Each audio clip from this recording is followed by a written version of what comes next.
Nama saya Cindy Nur Apriliani. Saya akan menjelaskan tentang definisi. Yang pertama, definisi darah. Darah adalah cairan yang ada pada manusia sebagai alat transportasi, berfungsi untuk mengirimkan zat-zat dan oksigen yang dibutuhkan oleh jaringan tubuh, mengangkut bahan-bahan kimia hasil metabolisme, dan juga sebagai pertahanan tubuh terhadap virus atau bakteri. Yang selanjutnya, plasma darah atau bagian cair darah. Plasma darah merupakan cairan darah yang berfungsi untuk mengangkut dan mengedarkan sari-sari makanan ke seluruh bagian tubuh manusia dan mengangkut zat sisa metabolisme dari sel-sel tubuh atau dari seluruh jaringan tubuh ke organ pengeluaran.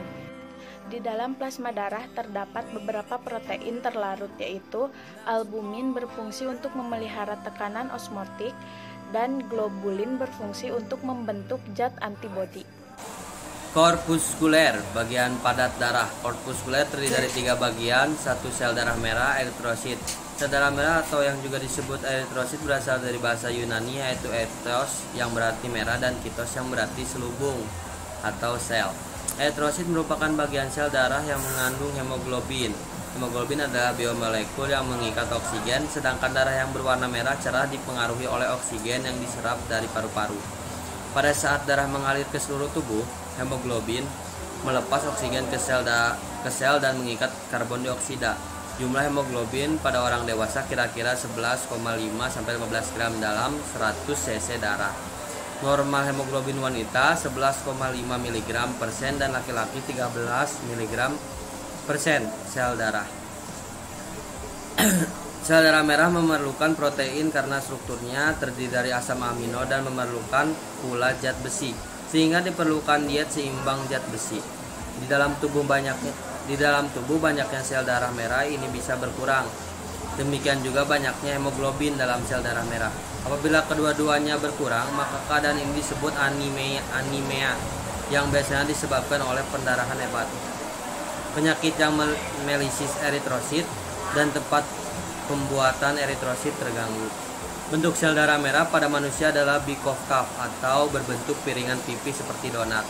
Kepingan eritrosit manusia memiliki diameter sekitar 6-8 dan tebalnya sekitar 20 Eritrosit termasuk sel paling kecil daripada sel-sel lainnya yang terdapat pada tubuh manusia.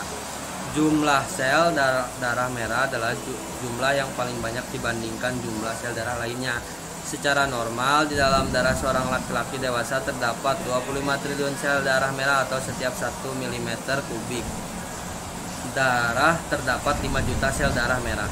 Pada perempuan dewasa, jumlah sel darah merah per milimeter kubiknya sebanyak 4,5 juta. Sel darah merah hanya mampu bertahan selama 120 hari.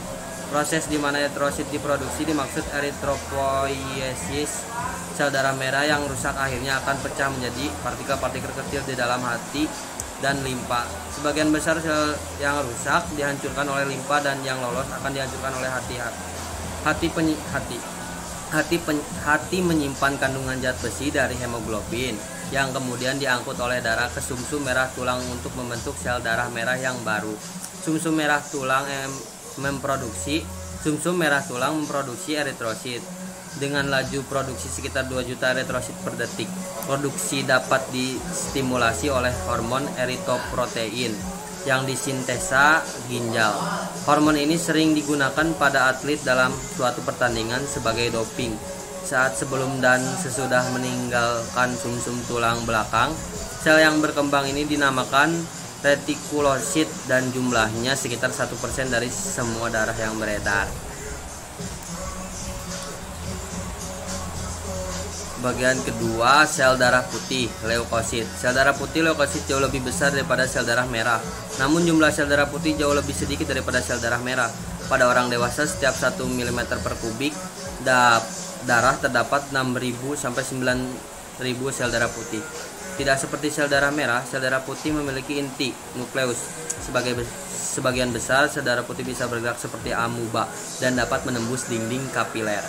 Sel darah putih dibuat di dalam sumsum merah, kelenjar, limpa, dan limpa kura. Sel darah putih memiliki ciri-ciri antara lain tidak berwarna atau bening, bentuk tidak tetap, ameboid,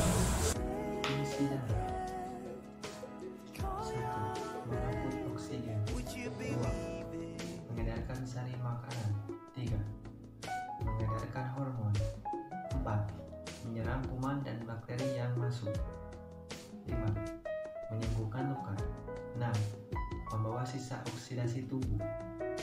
7. Sebagai pengatur suhu tubuh. 8. Membuang zat-zat sisa metabolisme sel. 9. Membedah bibit penyakit. 10. Mengangkut air ke seluruh tubuh. 11. Menjaga kadar asam basa cairan dalam tubuh. Gangguan pada sistem peredaran darah manusia adalah kelainan atau penyakit yang terjadi pada sistem peredaran darah atau sirkulasi. Darah manusia, baik yang disebabkan oleh faktor internal maupun eksternal. Sistem peredaran darah berfungsi mengangkut makanan dan zat sisa hasil metabolisme. Sistem peredaran darah manusia terdiri dari darah jantung dan pembuluh darah. Sistem peredaran darah dapat mengalami gangguan penyakit dan kelainan bawaan, faktor genetik. Gangguan dapat dikelompokkan menjadi kelainan pada darah dan kelainan pada pembuluh darah. Bahan-bahan kimia hasil metabolisme dan juga sebagai pertahanan tubuh dari bakteri dan virus.